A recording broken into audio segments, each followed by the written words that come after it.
My name is Keating, and I am from Basis Technologies, formerly Centro.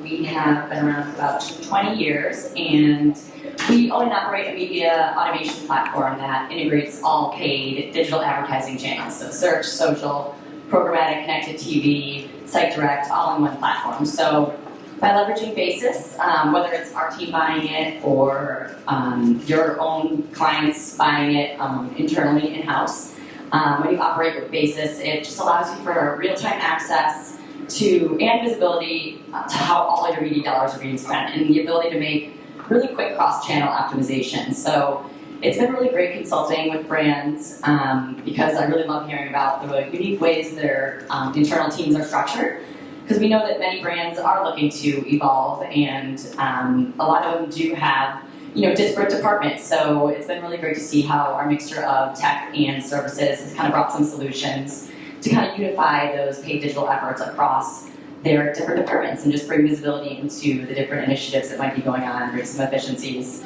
So a good segue into that is a global media, or a global brand that we have, Amanda Lamb. She oversees one of the most iconic sports brands out there. They are partnered with some of the most elite leagues and organizations, so excited to welcome Amanda from Wilson. Thank you. So Amanda, I thought maybe we could start by just kind of giving us a little bit of background into what took you to Wilson and kind of the brand's transformation that you've seen so far. Sure. So let's see, how did I get to Wilson? How did we get here?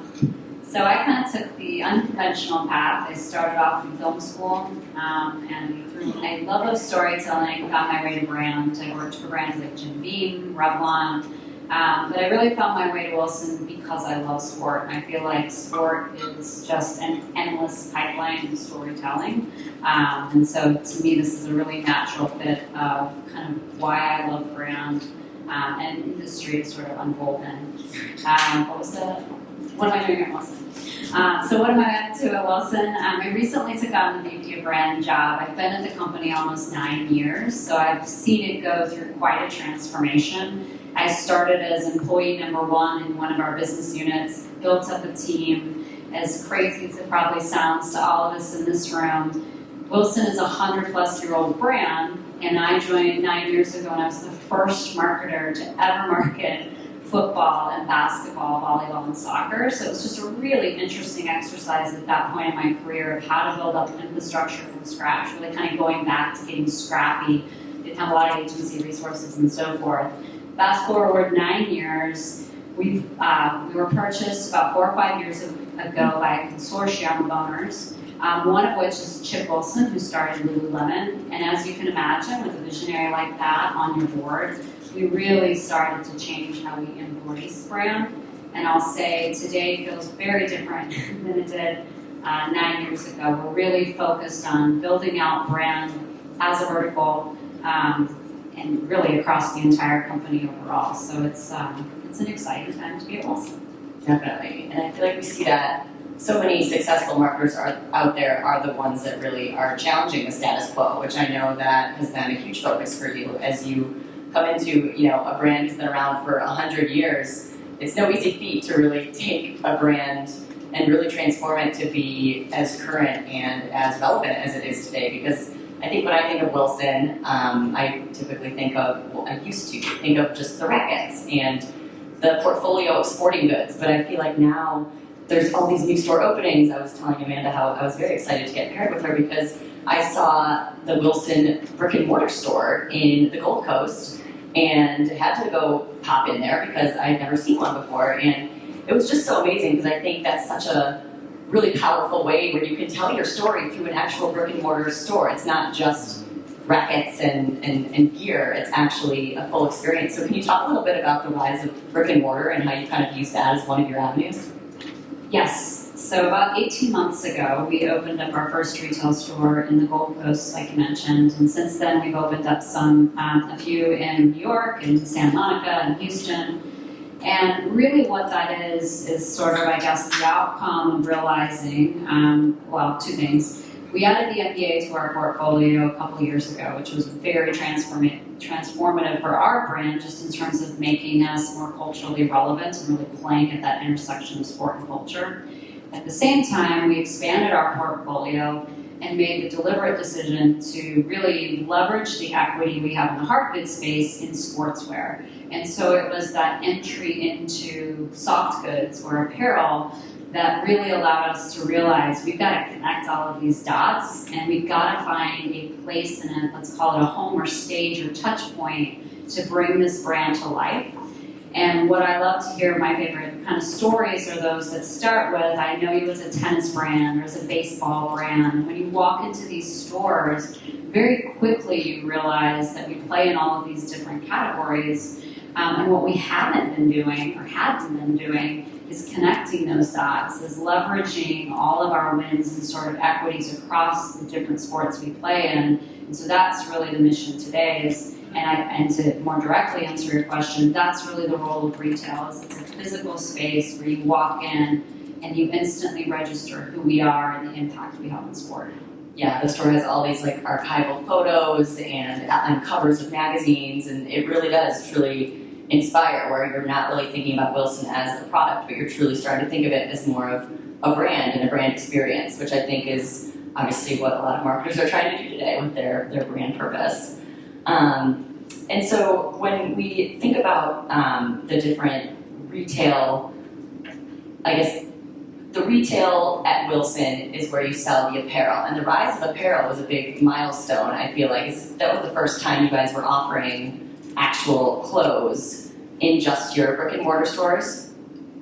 So we've dabbled and we have played in apparel, like uniforms as an example in baseball, football.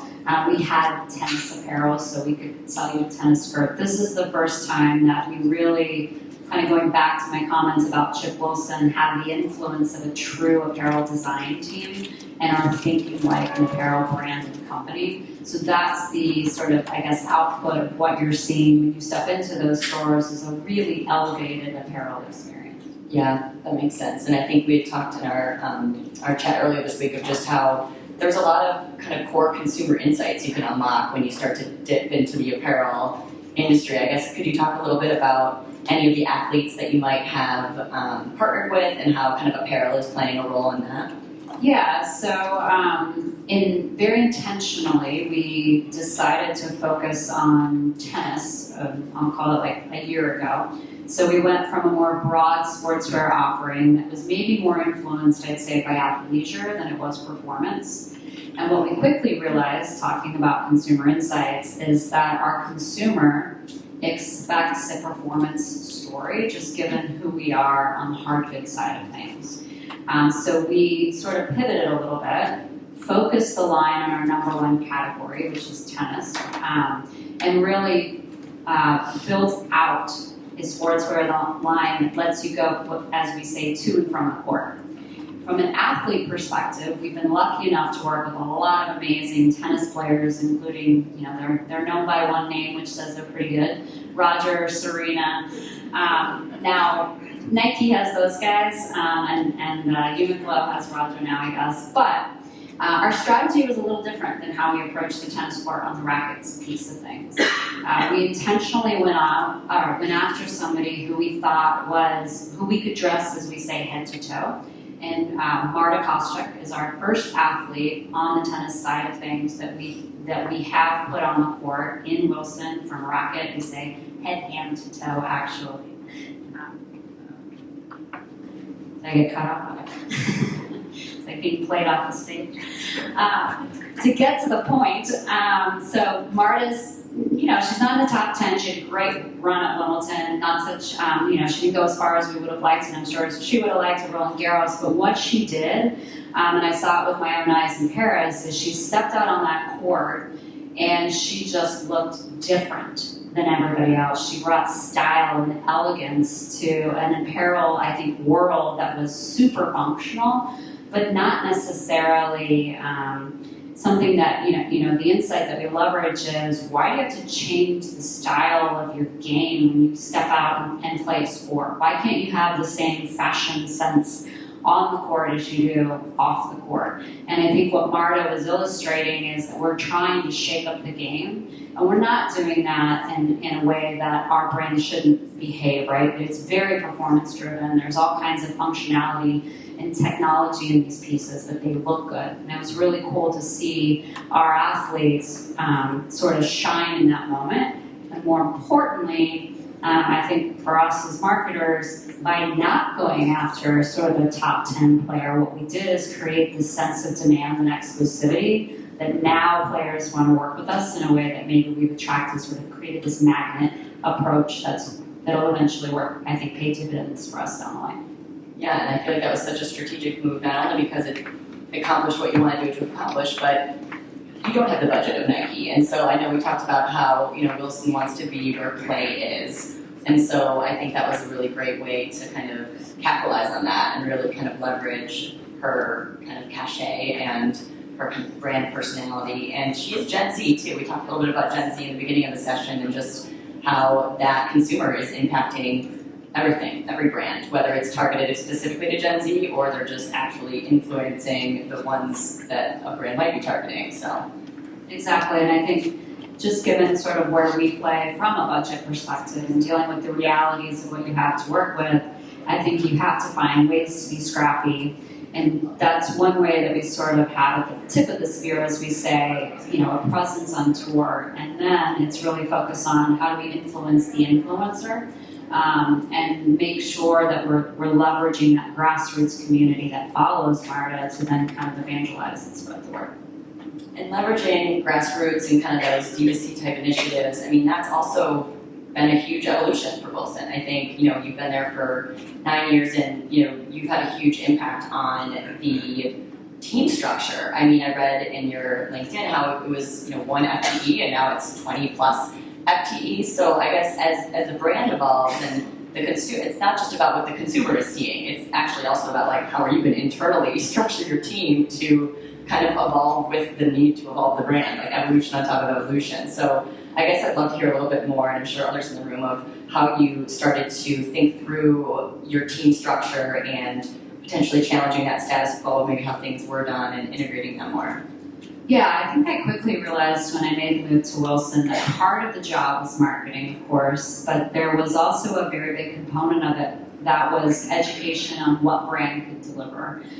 So I like to say we went from sell sheets and catalogs to really building out a function that had a seat at the strategic table, that drove what the product pipeline might have looked like, how we talked about that, and so forth.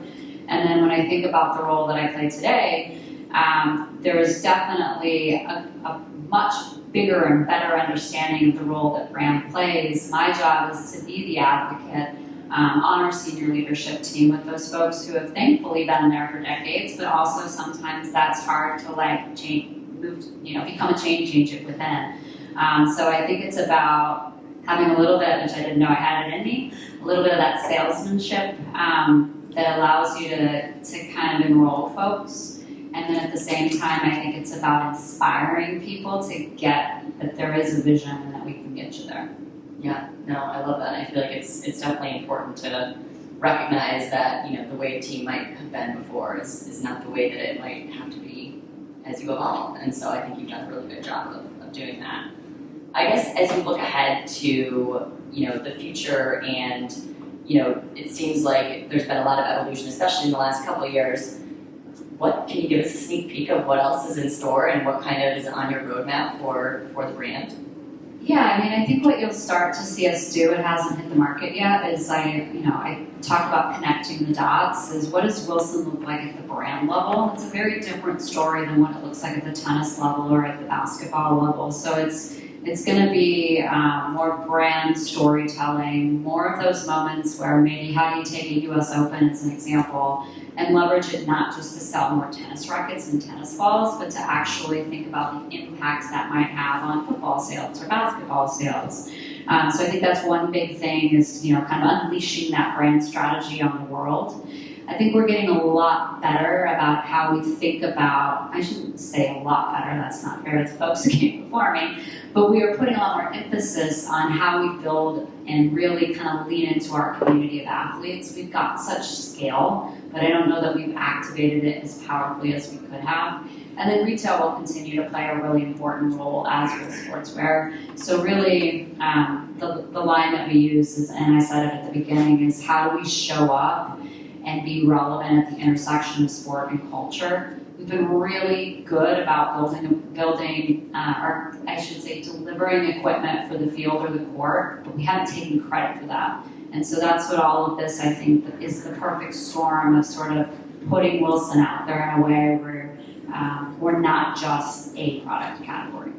Yeah, no, absolutely. And I think you mentioned, your stores, yes, you do brick and mortars, but, when you think of true sales and true revenue that your company's bringing in, can you talk a little bit about how the retail stores have impacted that, or, do your Dick's Sporting Goods of the world and those types of partners still kind of drive the majority of your sales? Yeah, for sure we have some key strategic wholesale partners, Dick's Sporting Goods, the Walmarts of the world, academies. We've also, since I've been at Wilson, actually, that was around the same time that we launched Wilson.com, so we're pretty new still in that space over the lifespan of our company. But we believe in that omnichannel model, and particularly if you think about equipment, whatever sport you might play, in many cases it's important to go touch it, right? And so I think you might, as we all know, educate on a Wilson.com or educate yourself on a Wilson.com, kind of poke around, and you might find yourself in stores. So really making sure that we're showing up consistently across the whole omnichannel ecosystem is important, and that really getting to a point on Wilson.com or our retail, that those are the most premium expressions of our brand. So I think when I think about the relationship between our D2C and our retailers or our wholesalers, I think they understand it's a symbiotic relationship, and that they have, while they both sell Wilson product, they both serve a different function in our portfolio. Yeah, no, that makes sense. And so when you think about how, your partnership with the NBA, and there's a lot of kind of big, more PR things happening right now, how do you, it sounds like you have a robust internal team. How do you know when, or how do you leverage outside agencies, partners to kind of help you bring this all together? Yeah, I think that's part of the learning curve of, launching a brand team, 5 months ago, is making sure that you've got the resources clicked into place to really bring the stories to life that you want to. So that's everything from, I have an internal creative team right now that will occasionally, for big projects, you mentioned bringing in the NBA, we partnered with an agency to help us develop a strategy that completely, in a good way, blew up our basketball category. And so we were able to do the sort of once-in-a-career projects where you say, wait, this has completely changed everything. Let's go and really invest in the strategic thinking and the brand building side of this, build out a campaign and so forth. So I think we recognize that there's those moments in time that really necessitate bigger strategic partners. You also mentioned, I'll be honest, I don't always work on, the biggest brand budgets. You have to be really selective of how you bring things together, how you're scrappy, where you leverage outside resources. But we have over the course of my career there worked with different agencies and are exploring what our options are right now in terms of how we get the work done. Yeah, well, it is nice to have a brand cachet like Wilson where, they've got such a market share over the rackets and stuff, where it's so nice to be able to spend more time focusing on telling that brand story and telling that brand purpose. And I don't want to quote you because you'll probably do it better because you are going to speak it. But what would you say, if you could sum up brand purpose of Wilson, what would you say that is? I mean, I think how we would articulate it is that we're in this, we're in the sporting goods industry, but we really exist through all kinds of different ways. And I don't know how cheesy this is going to sound coming out of my mouth. We exist to make the world a better place through sport. And that could be a very singular experience for an athlete, taking them to the next level because they have confidence when they put that racket in their hand. That could be through a partnership with the YMCA and really showing up. We see sport as such a platform, and when we enable more access to play, we feel like we're actually really driving good in the world, and that feels like something that, you know, the more you're around players, young, old, wherever they are on their journey, sport can change lives, and I think that's a really kind of powerful place to sort of come to work every day. Yeah, I love that. So I will quote you now because I love this on your LinkedIn was how you said, "We love sports as much as you do. We are at our best when you see us for the equipment geeks that we are, the player advocates that we are, and the sports fans that we really are." So I feel like that kind of summed up really like the equipment geek parts. If you're not going away from that core part of your business. Of course, that's always going to be inherent. But I love the play. I love just bringing in the love of the sport and really like that kind of lifestyle around that. Yeah, and I mean, our equity is in equipment, and that's the growing pains that we're going through now. You market equipment, which is very much based on this performance, and then how do you like bring along this aspirational category and sportswear for the ride? So yeah, that does. We have a house full of equipment geeks and people thinking about fashion all the time. So it's an interesting blend these days. Well, one that you've done a really remarkable job at bringing together. I know it's always fun to find a brand out there where it's like, wow, we got to keep our eyes on them. They're doing some really cool things.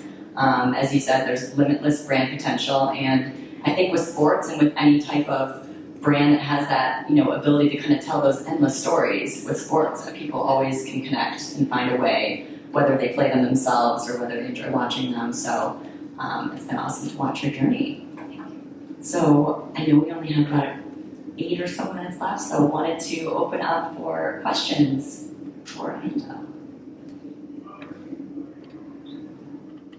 Can you talk about some of the challenges you experience as a brand builder in a market where you're the market leader, like tennis, versus some markets where maybe you're a challenger brand? Yes, so we're in the throes of that right now. So we lead most of the categories we play in, with the exception of golf, which is a huge opportunity for us right now that we're spending a lot of energy and time on, knowing that we've got this equity that we can bring from these other categories that we play in. Golf is an incredibly competitive category with brands that spend a lot of money on strictly golf.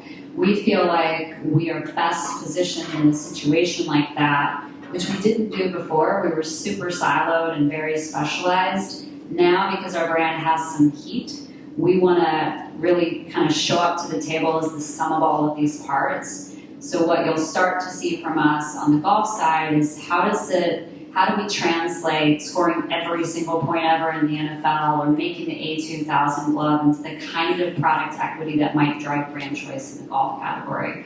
So I think a little bit of it is acting like a brand, like a true brand instead of a product category. And then I think it's also making sure that you like you said, you approach it from a challenger mindset. You've got to be disruptive from the start. And I think that golf is a really interesting, I'm not a golfer, but from a brand perspective, I think it's a fascinating kind of category to try to crack the code on. So that's kind of one of the challenges that we're literally in the middle of the summer. Yes? Hot takes on pickleball. Pickleball is everywhere. It's an access point more than anything else for our sportswear category. I just played pickleball for the second time on Saturday, and it is so much fun and so exhilarating that there is something that you can't bottle up about the social aspect and the sport. I think originally we were kind of all in tennis, and then this wave just kept coming, and of course we have every right to play and own pickleball, so we're going to find our way to kind of step out and make sure that we're the rackets on all of those courts, which are not going anywhere. Maybe you could make the earphones too that go over. Yes. It's very loud. So. Yeah. Just curious how Wilson is thinking about some of the new changes in name, image, likeness, especially as we expand into college opportunities. You guys activating on? Yeah, so we get that question a lot. For the longest time, we focused on professional athletes, and we had to, of course, steer clear from collegiate athletes. I think it comes first. Like I always say, that we need to evaluate what infrastructure we have. You could get very distracted by signing lots of collegiate players because we might be able to better afford them. But I also feel like there's the kind of strain that signing too many might put on our organization. So it's definitely a by-category strategy. Some of our, like baseball, for example, is a lot more in the collegiate athlete space. I'm trying to get the team to really think about the role they play in storytelling overall. We already have, it's kind of tricky, the scale in most cases. We're on those fields or those courts, so I don't want to necessarily like double down in a place where I already have sort of the brand presence. I think we're trying to, another big project for the summer is understand what our ambassador strategy should look like. And it should be a mix. That's what we've learned more than anything. It needs to be NIL, it needs to be professional athletes. But I think what we're learning, thankfully, for my budget's sake, is that it also needs to be that sort of clubhouse champion. How do you get to that player who looks the coolest on the court or the course and leverage them as a point of access or influence? And so they play a role, but you're not going to see us like play in that space in a big way. And I think that's a function of infrastructure and just also kind of the storytelling that we want to do. Yes. You mentioned that Wilson's trying to take the brand so it works across your sports. I'm a big tennis player, but certainly in the individual sports it has a reputation, but I don't know that it kind of spans. And I see like Nike's now using the Michael Jordan logo on football, like baseball. Like what kind of tactics do you think you're considering when you're trying to bring them all together and kind of create a role? Yeah, so for us it's a bottoms-up approach, which might seem counterintuitive, but we're also a 100-plus-year-old company that has to kind of grow into this brand space. So what that essentially means and translates to is, how do I find common threads and stories in innovation or players, or it might be give back, and pull my categories together and up to tell that one story. So I think it's storytelling, it's content, it's also those retail experiences and how we kind of build a physical expression of the brand, whether it's at Super Bowl, but I guess the tactic is to stop being so myopic about how everything we do has to speak only to the category that the product supports. Best example of that is Super Bowl. For the longest time, we leveraged Super Bowl to sell footballs. And now that is just so not the tactic, right? It's how do we leverage the fact that we're on the biggest stage in sport to drive Wilson as a brand. And so I think the tactics under that is just a mix of storytelling, how you show up in media, and so forth. You mentioned how you're really looking forward to Wilson and kind of dive into that intersection of sports and culture. How do you personally, or how does Wilson define culture? And do you think your competitors or other people in the industry define culture in a different way? I think for us, one of the biggest sort of admissions or recognitions, if you will, we're still having some growing pains here, is we got to be where we are because we were obsessed with thinking about our players strictly as players. So if I'm talking to you as a basketball player, I am only thinking about you on the court. The way that we define culture now is you're a person who shows up on that court and loves basketball, but you bring that game and that passion for that sport off the court. And so it's really finding ways to participate in their journey, recognizing that as a person who plays basketball and loves basketball, there's all sort of entry points into how that shows up. I think the NBA was the biggest catalyst for this change in sort of mindset. So I think we would define culture as the way that sport bumps into places that you might not expect it. That could be fashion, that could be content, that could be a whole range of different things. But I think it's where sport shows up. And I think you need to meet your athlete where they are and recognize that that can be a broader definition, but it can also be just sort of a place of influence, if that makes sense. I think how other brands are defining it, it's a really good question. Why you may have stumped me on this one. I think we're all defining it as, like, I see this all the time, that intersection. Some people throw in fashion, sport, and culture. Music is a huge one, right? So I think if you know your athlete, you know what those touch points are. Yeah.